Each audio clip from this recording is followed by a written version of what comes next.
بسم اللہ الرحمن الرحیم۔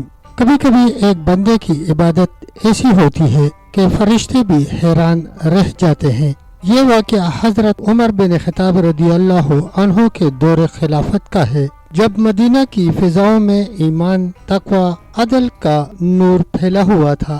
اس دوران بیت المقدس سے ایک نیک مسلمان مدینہ منورہ آ گیا۔ جب وہ روضہ رسول کی زیارت سے فارغ ہوا تو مسجد نبوی ہی میں قیام کر لیا۔ وہ دن کو روزہ رکھتا اور رات بھر عبادت میں مصروف رہتا۔ چہرہ حسین، جوانی میں نکھار، لیکن دل میں دنیا سے بے رغبتی۔ مدینہ کے لوگ اسے مقدسی کے نام سے جاننے لگے۔ حضرت عمر رضی اللہ عنہ جیسے جلالی خلیفہ بھی اس سے اتنے متاثر ہوئے کہ خود اس کے پاس بیٹھنے لگے اور اکثر فرماتے، اے مقدسی، اگر کوئی ضرورت ہو تو مجھے ضرور بتانا۔ مگر مقدسی ہر بار عاجزی سے جواب دیتا، اے امیر المومنین، خالق کے ہوتے ہوئے مخلوق سے کیا مانگنا، آپ بھی تو میرے جیسے محتاج ہیں۔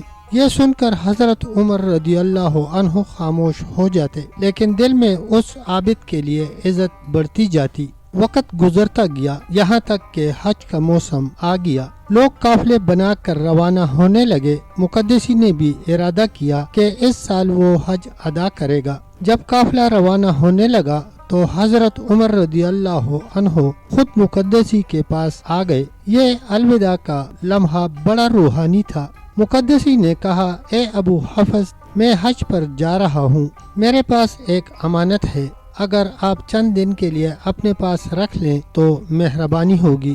حضرت عمر رضی اللہ عنہ مسکرا کر بولے، یہ بھی کوئی بات ہے، دے دو، میں سنبھال لوں گا۔ مقدسی نے ہاتھی کے دان کی ایک چھوٹی سی ڈبیا نکالی جو لوہے کے قفل سے بند تھی اور حضرت عمر رضی اللہ عنہ کے حوالے کر دی۔ حضرت عمر رضی اللہ عنہ نے امانت قبول کر کے رکھ دی اور مقدسی کے ساتھ قافلے کو مدینہ سے باہر تک رخصت کرنے لگے۔